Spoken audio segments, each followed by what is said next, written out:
আপনারা এরই মধ্যে জানেন যে লন্ডনে জনাব তারেক রহমান এবং জনাব ডক্টর মোহাম্মদ ইউনূস তাদের মধ্যে একটি বৈঠক হয়েছে এবং সেই বৈঠকের বেশ কিছু কথাবার্তাও মিশ্রিত সত্য মিথ্যার সংমিশ্রণে বিভিন্ন খবরও আপনারা জেনেছেন।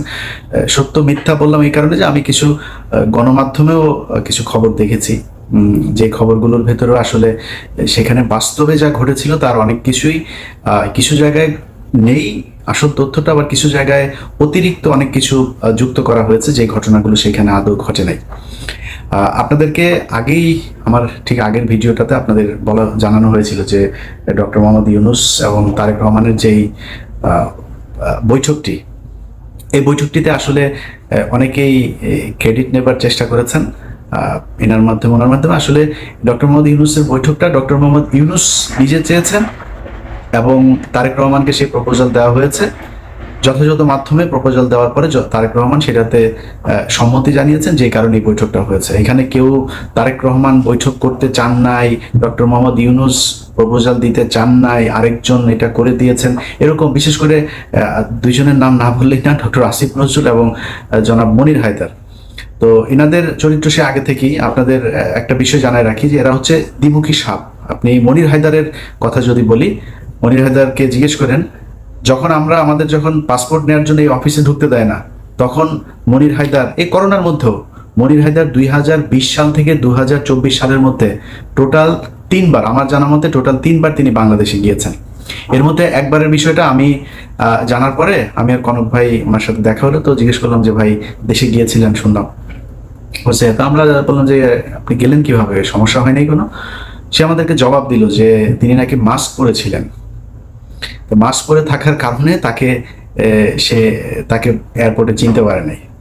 তো আমরা মানে বুঝে নিলাম আর কি যে এয়ারপোর্টে মাস্ক পরে তারপরে পালায় যাওয়া যায়। আরে ভাই, যখন জেএফকে থেকে আপনি যখন গাড়িতে উঠবেন, প্লেনে উঠবেন, তখন এই প্যাসেঞ্জারের পুরো লিস্ট ঢাকা বিমানবন্দরে পৌঁছে যায়। তারা তো তখন দেখে কে কে আসছে। আমি ইলিয়াস যদি যাই, আমি কনক স্যার যদি যাই, তো সাথে সাথে লোকজন নিয়ে হাজিরায় ধরার জন্য আসো, ডিজিএফআই, এনএসআই, এসবিডিবি, সিআইডি, পুলিশ যা যা আছে সব এসে হাজির হয়ে যাবে ধরার জন্য। উনি মাস্ক পরে চলে গিয়েছেন।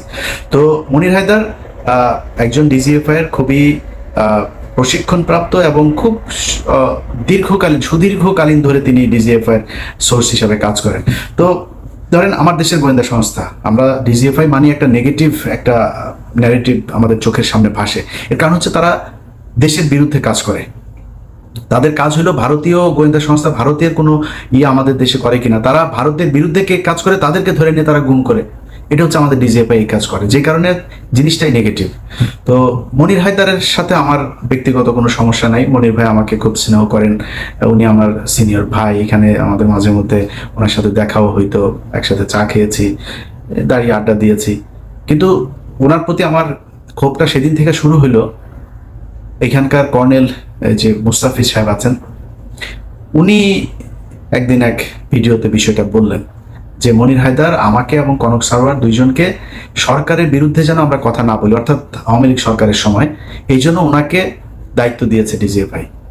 তো উনি এসে আমাদেরকে এই কথাগুলো বলেছিলেন যে খামাকা সরকারের সাথে কি দরকার করার, হ্যাঁ, নানানভাবে একটু এই ধরনের একটু গুছাই এদিক ওদিক করে। তারপরে এই লেফটেন্যান্ট কর্নেল আপনার মুস্তাফিজ ভাইয়ের কাছে পরে শুনলাম যে তাকে তিনি এই দায়িত্বটা দিয়েছিলেন যে আপনি বললে বোধহয় ইলিয়াস এবং কনক শুনবে, তো ওদেরকে একটু যে ওরা যেন সরকারের বিরুদ্ধে এত বেশি কঠোর অবস্থানে না থাকে, আওয়ামী লীগ সরকার আসলে কোনোভাবেই যাবে না। এটা সেই 2022-23 সালের কথা মুস্তাফিজ ভাইকে উনি বলেছিলেন।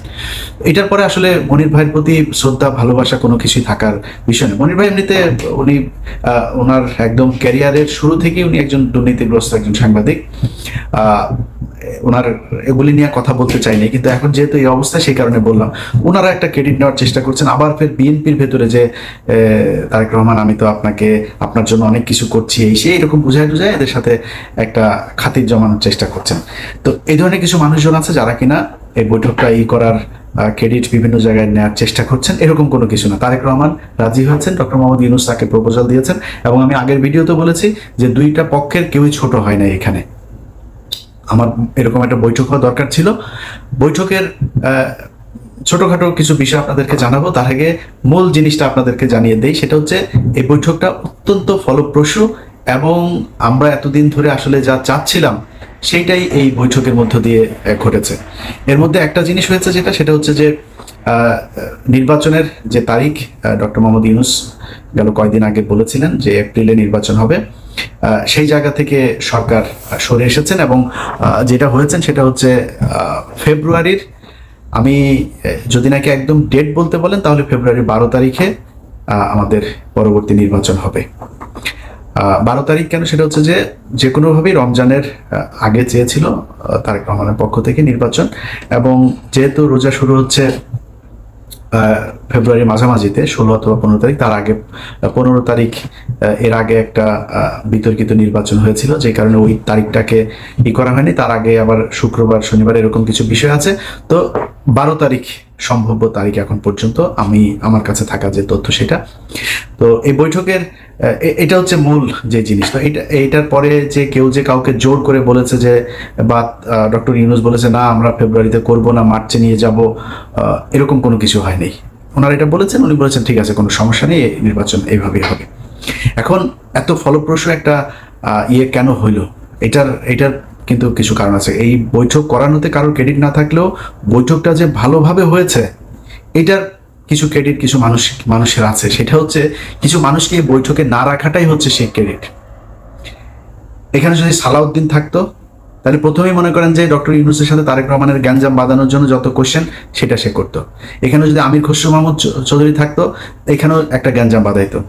গণমাধ্যমে এসছে, এখানে ছিলেন আপনার আমির খসরু মাহমুদ চৌধুরী, তারপরে জনাব খলিলুর রহমান, এরপরে হচ্ছে শফিকুল আলম, আরও বোধহয় এসে হচ্ছে হুমায়ুন কবির নামে একজনের নাম এসছে। আচ্ছা, এরা সবাই ছিলেন। এই কথাটা সত্য কথা না। ডক্টর মোহাম্মদ ইউনূস যে হোটেলে উঠেছেন, ডকচেস্টার হোটেল, সেটা হচ্ছে লন্ডনের বিখ্যাত সেই হাইড পার্ক, এটার পাশের একটা রাস্তাটার নাম হচ্ছে পার্ক লেনের উপরে সেই রেস্টুরেন্ট হোটেলটা। এই হোটেলে যেখানে আপনার বৈঠকটা হওয়ার কথা ছিল একটা মিটিং রুমে, কিন্তু ডক্টর মোহাম্মদ ইউনূস সেই রুমে করেন নাই। তিনি বলেছেন যে আমি ওনাকে আমার সুইটের ভেতরে নিয়েই তারপরে আমরা কথা বলবো। খুবই আন্তরিকতা দেখিয়েছেন, একদম নিজের রুমে নিয়ে তারপরে সেখানে তারা কথা বলেছেন। এবং এর আগের কিছু জিনিস আপনারা এরই মধ্যে জেনেছেন যে তারেক রহমান বেগম খালেদা জিয়ার সালাম পৌঁছে দিয়েছেন, দুজনের কুশল বিনিময় করেছেন। তারেক রহমান ওনাকে বলেছেন আপনি এখানে এসেছেন, এটা অনেক সুন্দর জায়গা, হাঁটতে গিয়েছিলেন কিনা, এই ধরনের আলাপ টালাপ হয়েছে। এরপরে ওইখানে এই যেই সুটটাতে বসে আপনার বৈঠকটা হয়, সেখানে প্রথমে এই যে 4 জনের নাম বললাম আমি, শফিকুল আলম, খলিলুর রহমান, আমির খসরু মাহমুদ চৌধুরী এবং হুমায়ুন কবির, ওনারা ছিলেন ওইটাতে। এটা সত্যি কথা, ওনারা ছিলেন। এবং ওনাদেরকে ঠিক 10 থেকে 15 মিনিটের মাথায় ওনাদেরকে চলে যেতে বলা হয় এবং ওনারা চলে যান। চলে যাওয়ার পরে 1 ঘন্টা 15 মিনিট জনাব তারেক রহমান এবং ডক্টর ইউনূস একটা বৈঠক করেছেন। সেখানে কেউ ছিল না, একজন মানুষও ছিল না। এটা যেসব গণমাধ্যমে বলার চেষ্টা করা হচ্ছে, এটা কিছু কারণ আছে বলার। ধরেন আমির খসরু মাহমুদ চৌধুরী এখন মানে বোঝানোর চেষ্টা করবেন যে তাকে তারেক রহমান পাশে নিয়ে বসে তারপর ইউনূসের সাথে বৈঠক করেছেন, এটা একটা ব্যাপার। আরও কিছু জায়গায় মানে ওই না জেনে তারপরে এই খবরগুলো ছড়ানো হয়েছে, এরকম কোনো কিছু ঘটে নাই। তো যাই হোক, আমার কথা হচ্ছে যে যেইভাবেই হোক, এই যে 2 জন মানুষ আপনার শুক্রবার লন্ডন সময় সকাল 9টা থেকে যে বৈঠকটা তারা করেছে, সেই বৈঠকের মধ্যে আমরা বাংলাদেশের মানুষ যা চেয়েছি সেটা হয়েছে। এটাই হচ্ছে সবচাইতে বড় বিষয়, আমরা এটাই চেয়েছি। এখানে কে কিভাবে কি বললো না বললো, আমার মনে হয় এগুলো করেও আবার এই তারেক রহমান এবং ডক্টর ইউনূসের মধ্যে একটা দ্বন্দ্ব তৈরি করার এই কৌশল অবলম্বন করে আমার মনে হয় লাভ হবে না।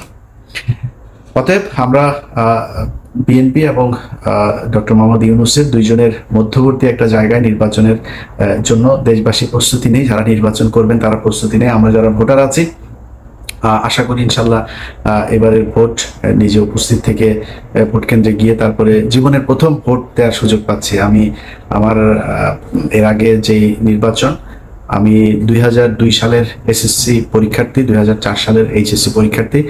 তো আমি ভোট দেওয়ার এর আগে আর সুযোগ পাই নাই।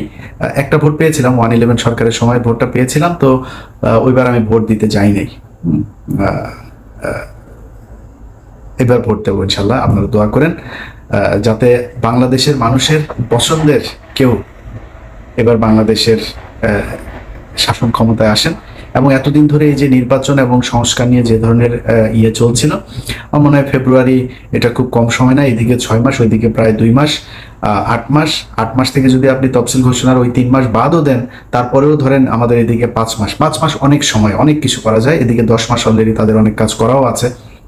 সো এই যে 10 মাস আর 5 মাস 15 মাসের মধ্যে যে কাজগুলো প্রয়োজন, এবং আমি এখনো আমার আমার আমার আমার খুবই এটা মানে চাওয়া থাকবে বর্তমান সরকারের কাছে, যে নির্বাচনটা কিভাবে হবে, 5 বছর পর পরের সরকার কিভাবে আবার ক্ষমতা হস্তান্তর করবে, কাদের কাছে করবে, সেটা কি দলীয় সরকার থাকবে নাকি আগের মতো তত্ত্বাবধায়ক সরকার আসবে, তত্ত্বাবধায়ক বা এরকম আলাদা কোনো সরকার ব্যবস্থা হইলে সেটা কি ব্যবস্থা হবে, এরকম একটা একদম সুনির্দিষ্ট সবার সম্মতিতে, সবার ঐক্যমত্যের ভিত্তিতে একটা নিয়ম যেন করে নিয়ে যায়। আমি ওই অনেক মানুষই নির্বাচনের কথা বললো গালাগালি করে, আবার সংস্কারের কথা বললো কিছু মানুষ গালাগালি করে। ভাই আমি মাঝামাঝি আছি, আমি চাই একটা সংস্কার হোক এই জায়গায়, তবে নির্বাচনটা ফেব্রুয়ারিতে হোক সেটাও আমি চাই।